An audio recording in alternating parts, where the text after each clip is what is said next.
En principio, cuando la doctora Gurevich me propuso exponer sobre el genocidio de los armenios, el título era tal como ella había dicho, los abusos del Islam, y pongo AB entre comillas, porque en realidad se usó del Islam para el genocidio de los armenios, pero tuve que agregar en las últimas 2 o 3 semanas, cuando revisé un poco mi presentación, también la negación.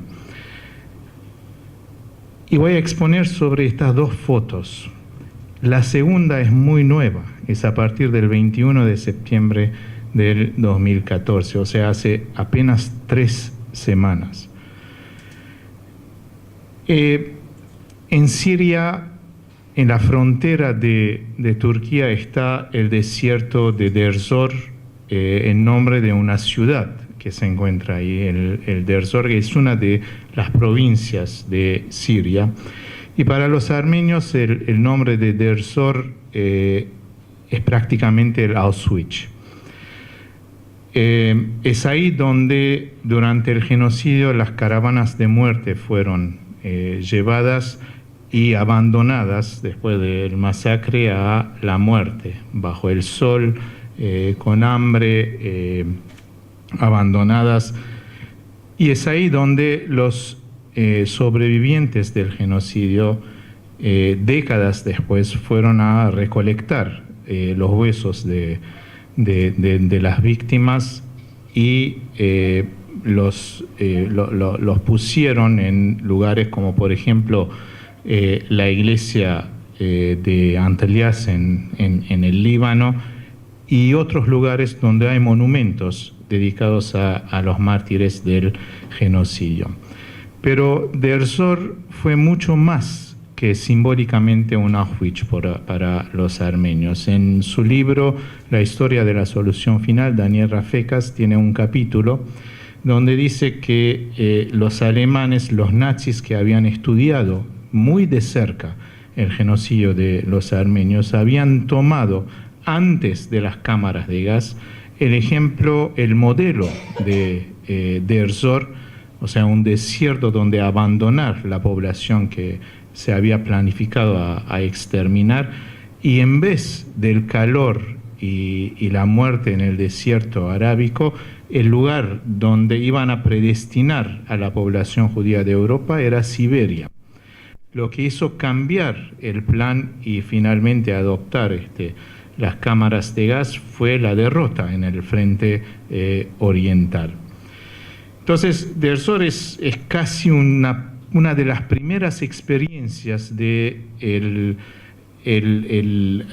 la industrialización del exterminio de todo un pueblo, que es el genocidio, ese invento, digamos, por lo menos conceptualmente, de nuestro siglo XX. Bueno, es en Derzor también cuando en 1992 se encontraron una casi tumba abierta de muchos huesos de mártires en una colina. Y a partir de ahí el gobierno de Siria, de Bashar al-Assad, vale la pena decirlo, mejor dicho, su padre en su momento, en 92, cedió este terreno, esa colina, a los armenios por 100 años, con una suma muy simbólica, creo que era algo como 10 pesos sirios en su momento, para construir una iglesia como un monumento en la memoria de los mártires. Es curioso, pero Derzor no tenía ningún monumento dedicado a las víctimas del genocidio de los armenios.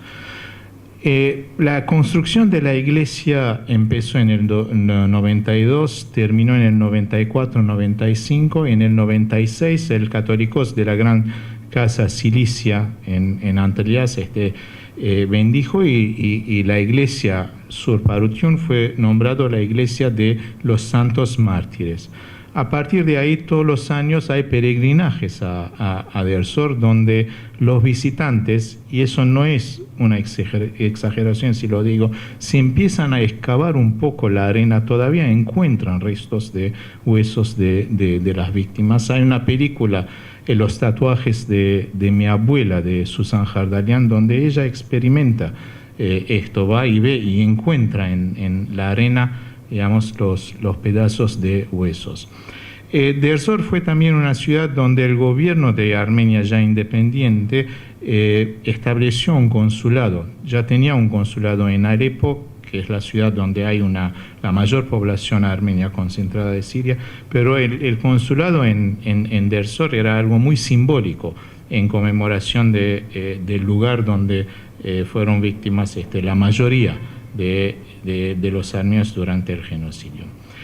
El 21 de septiembre del 2014, agencias de noticia en el Medio Oriente dijeron que la iglesia de los Santos Mártires había sido dinamitada y destruida completamente. No permitieron los militantes, los seguidores, los islamistas, tomar fotos de la iglesia, pero un par de años después, un par de días después, ahí está, la iglesia totalmente destruida. Cabe aclarar que cuando empieza la guerra civil en Siria, la parte de Deir Zor cae bajo la dominación de la llamada oposición, en primer lugar, luego los islamistas, pero los islamistas de Siria. La iglesia fue afectada. Hay, digamos, en el año 2011, 2012, 2013, hay varios cohetes que cayeron sobre la iglesia, hubo destrucción, pero la iglesia no fue profanada, no fue destruida cuando estaba bajo el control de los islamistas de Siria.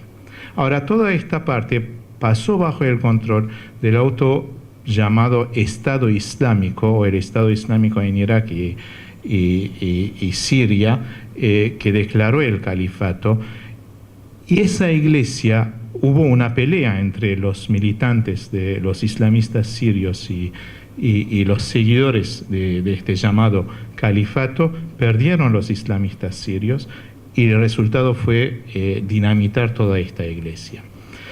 En estos días, el 21 de septiembre es el día de la independencia de Armenia.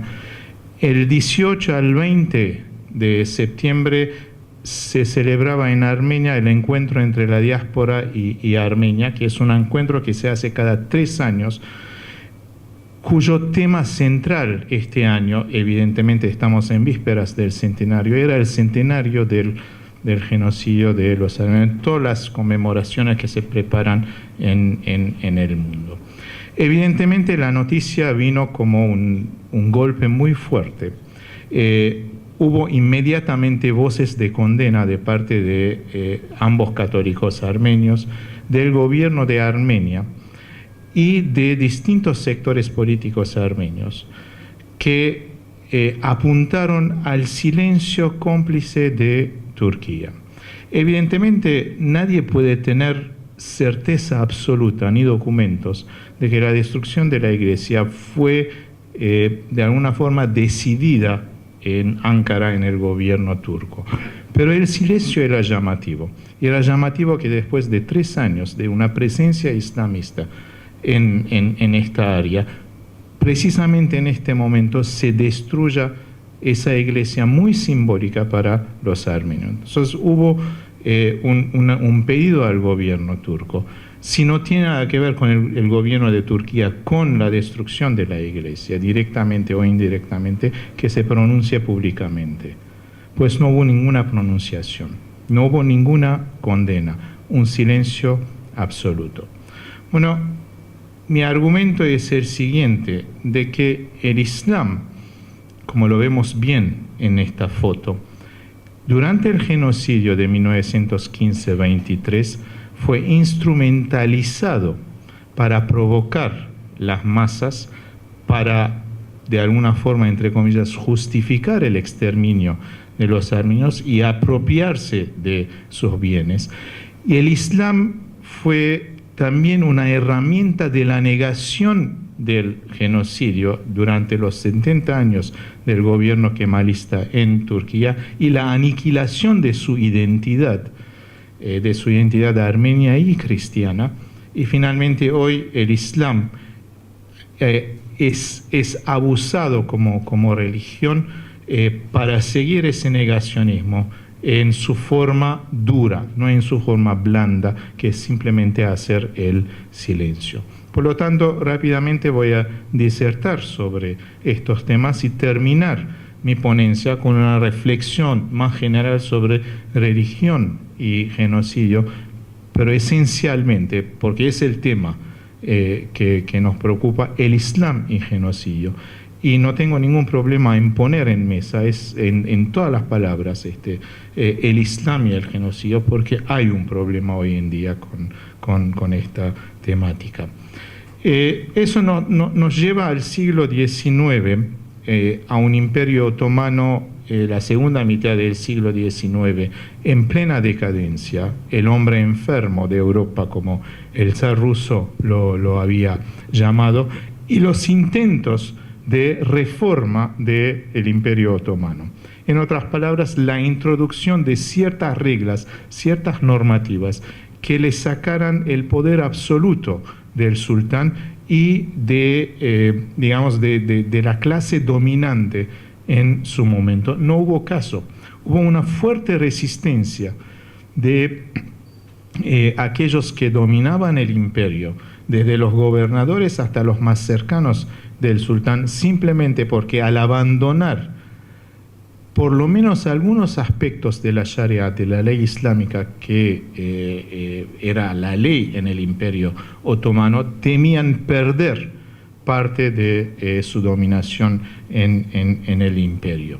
Fue en esta negación a las reformas del imperio que aparecieron dos alternativas para salvar, entre comillas, el imperio. El primero fue la alternativa del sultán, el último sultán antes de la revolución constitucional, Abdulhamid II, que era el panislamismo, en otras palabras, la guerra santa. Y la otra alternativa fue una idea traída desde el Cáucaso, desde Bakú, desde Azerbaiyán, la idea de una hermandad, de una solidaridad entre todos los pueblos turcos para extender el Imperio Otomano del Medio Oriente hacia Asia Central. Es lo que llamamos el panturanismo o el panturquismo, que era la expresión del nacionalismo en el siglo XIX, pero la expresión no de un nacionalismo que libera, no de un nacionalismo que busca un hogar para pueblos que necesitan la protección, sino un nacionalismo que va a tener su inspiración o obtener su inspiración fundamentalmente del pangermanismo, fines del siglo XIX, principio del siglo XX. Fue en nombre de esta salvación panislámica que entre 1895 y 1896 un primer ensayo de genocidio, de exterminio, tuvo lugar con la matanza de 300.000 armenios en el Imperio Otomano, con el pretexto de una sublevación, una revolución de parte de los armenios, pero en el fondo era un intento de terminar lo que ya en la agenda internacional se imponía como la cuestión armenia en el Imperio Otomano. Hubo una pequeña luz de esperanza, no solamente para los armenios, sino para todas las minorías del Imperio Otomano, en el año 1908, cuando los jóvenes turcos dieron un golpe de Estado, la revolución constitucional, luego desplazaron al sultán y formaron un parlamento. La idea de una solidaridad entre todos los pueblos del Imperio Otomano, la idea de un otomanismo, al fin daba la expectativa de una igualdad ante la ley, de la eliminación de la discriminación que era inherente a la ley coránica, a la Sharia en el Imperio Otomano. Pero los eventos tomaron otro giro. El pangermanismo estaba muy presente. Las relaciones entre el Imperio Otomano y Alemania se profundizaban cada vez más.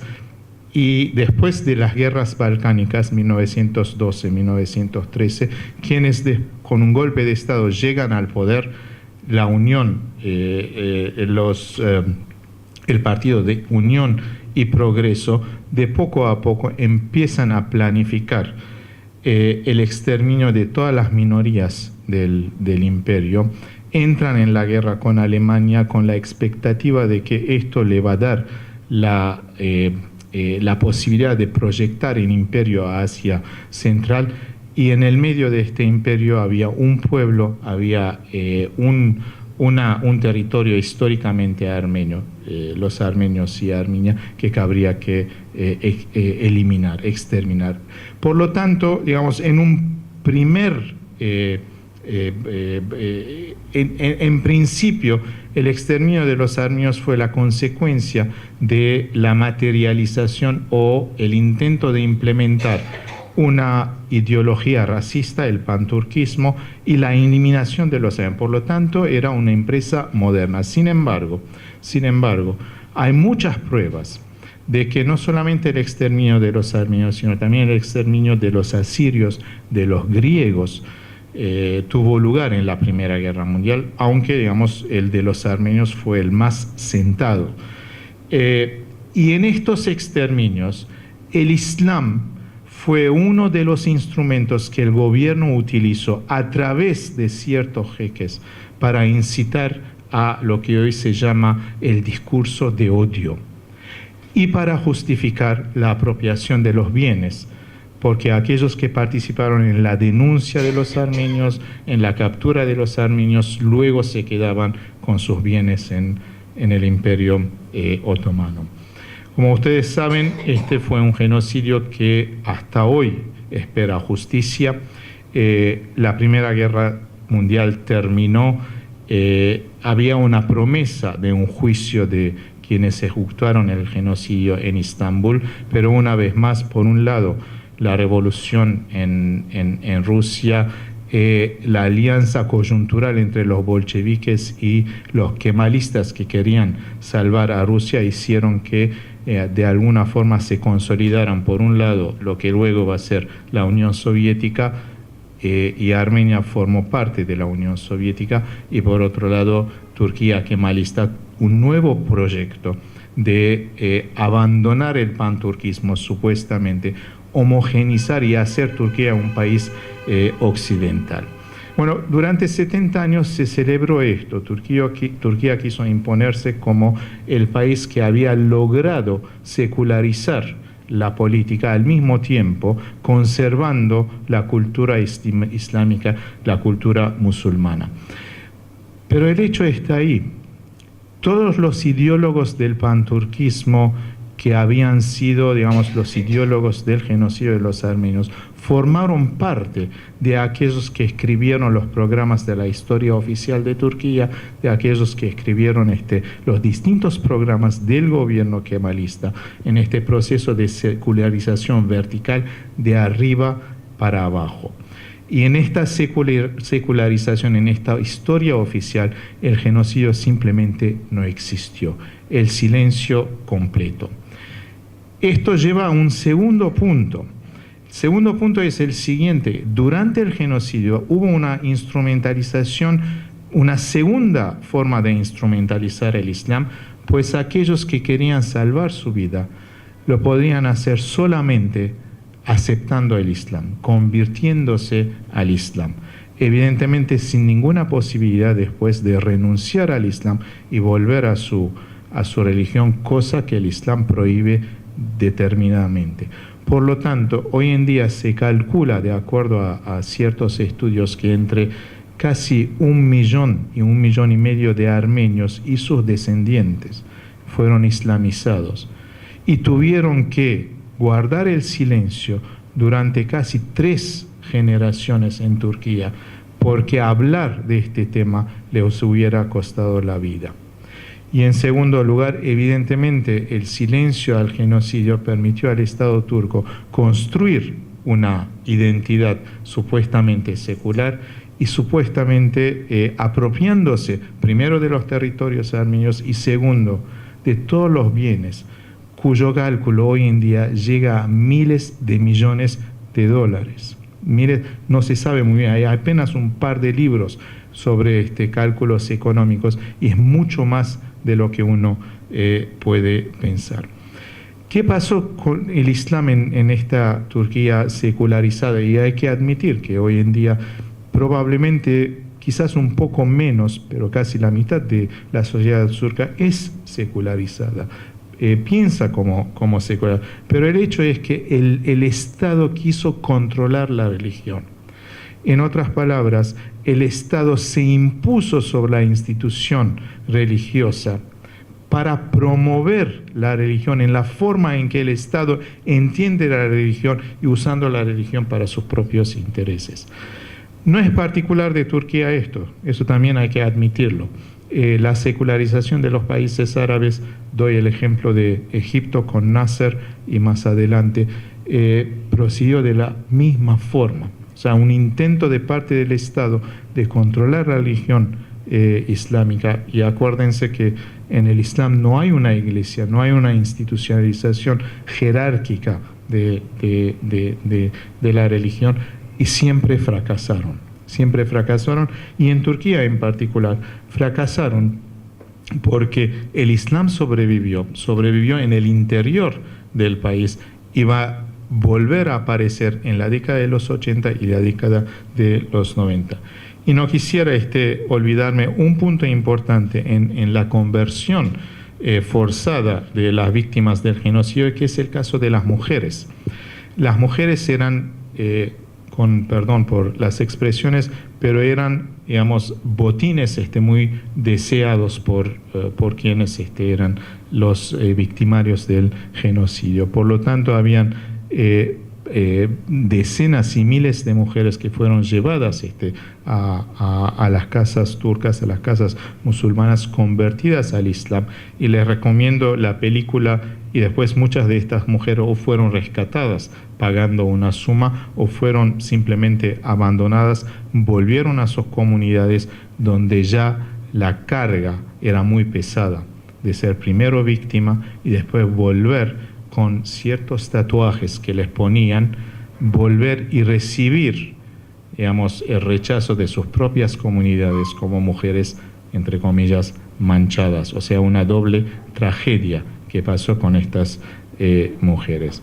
Bueno, esto me lleva al tema del resurgimiento del Islam en la política turca, que esto va a ocurrir en la década de los 80, con la liberalización de la economía, con el surgimiento de los llamados tigres de Anatolia, como consecuencia de las políticas del primer ministro Turgut Özal en su momento, que de poco a poco van a demostrar que la identidad islámica de la sociedad turca no solamente no era una cosa del pasado, sino que estaba muy presente. Yo les recomiendo la película Sal y Pimienta, que es la película de un nativo griego de Istambul, forzado a emigrar de Istambul en la década de los 60, después vuelve para redescubrir esa bellísima ciudad que es Constantinopla, Istambul, y ahí hay un pequeño escenario que cuando en los 60 vienen a llevarlo de la casa, el oficial lleva al lado al griego y le dice una cosa y el griego se horroriza. Años después se va a acordar porque la propuesta al griego era: podés quedarte en Istambul solo cuando abandones tu fe y te conviertas al Islam. Estamos hablando de la década de los 60, donde el secularismo, el kemalismo, ¿no?, dominaban la política turca. El Islam nunca había sido abandonado. Es de esta forma que en la década de los 90 va a resurgir el Islam político en Turquía.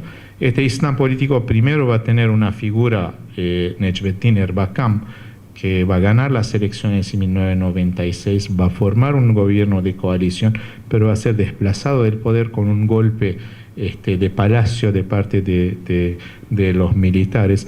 Quienes lo siguen, quienes son sus, de alguna forma, alumnos, a quienes formó Erdogan, Gül, Davutoglu, en el año 2002, con un nuevo partido, el Partido de Justicia y Desarrollo, van a llegar al poder, se mantienen en el poder, y en los últimos 10, 12 años, Turquía ha cambiado muchísimo.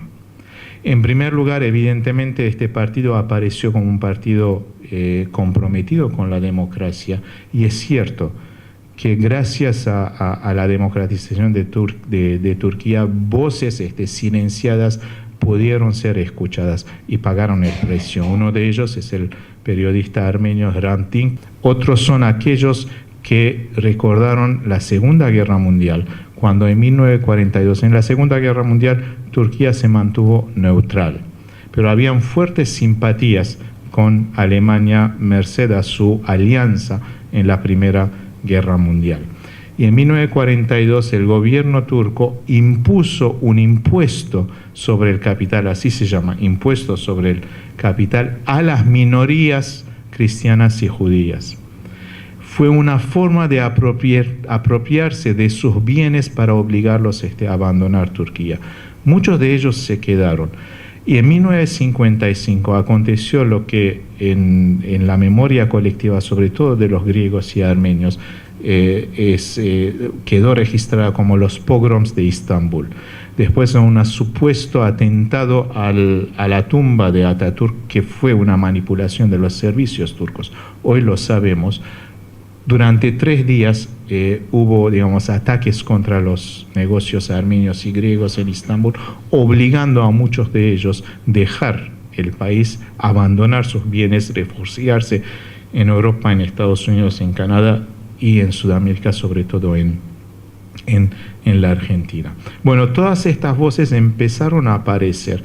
En los primeros años, este gobierno parecía dar un giro hacia la democratización. Tratar de tener cero problemas con los vecinos, hasta de alguna forma tocar temas bastante tabúes como el genocidio armenio sin reconocer, pero tratando de decir, bueno, por lo menos formemos una comisión de historiadores. Evidentemente es otra forma de negación, pero era una propuesta. Las cosas empezaron a cambiar a partir del 2009. Y pongo, una fecha como un evento que probablemente marca la diferencia, es el enfrentamiento entre Erdogan y Shimon Peres en Davos, enero 2009, durante la guerra de Gaza. Es ahí donde Erdogan, muy enojado, dijo lo que dijo y salió de la escena, y a partir de ahí Turquía trató de imponerse como defensor de los musulmanes, de los palestinos y de los otros pueblos en el Medio Oriente. Esto fue un giro, donde se reveló, la esencia de esta nueva política, que no es ni cero problemas con los vecinos, ni es la adhesión de Turquía a la Unión Europea, sino que es un neo-otomanismo, un intento de recuperar, restablecer a Turquía en el Medio Oriente como potencia dominante. Mi argumento es que si en el pasado el Islam fue instrumentalizado para la ejecución del genocidio y luego la aniquilación de la identidad, hoy en día esa agrupación, el Estado Islámico, que es una amenaza en el Medio Oriente, amenaza no solamente a las minorías, sino a todos aquellos que viven ahí, que hasta a los propios musulmanes, hoy en día es instrumentalizado como un instrumento de la negación dura.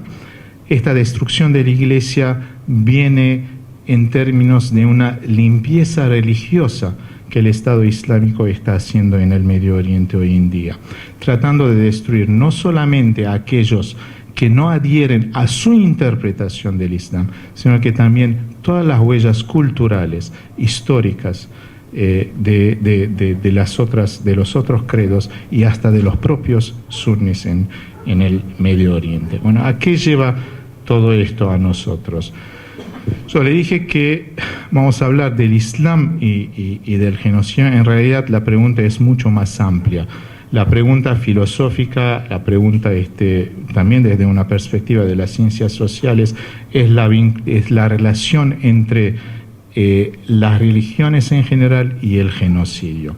Y más particularmente las religiones monoteístas y el genocidio. Y ahí recién hay una reflexión en torno de si existen, digamos, argumentos, pruebas dentro de las religiones monoteístas que llevan a una mayor violencia o no. Y la respuesta es que no podemos tener una respuesta definitiva porque hay las dos cosas. Las religiones también son aquellas que mandan un mensaje de paz. El problema es, digamos, la dominación de la política de poder, la dominación del Estado sobre la religión. Y el problema del Islam hoy en día es que el Estado domina y manipula el Islam. La salvación simplemente es liberarse de la dominación del Estado. En pocas palabras, recobrar, volver a esta profunda ética que todas las religiones monoteístas tienen en sí en defensa de la vida. Muchas gracias, disculpe.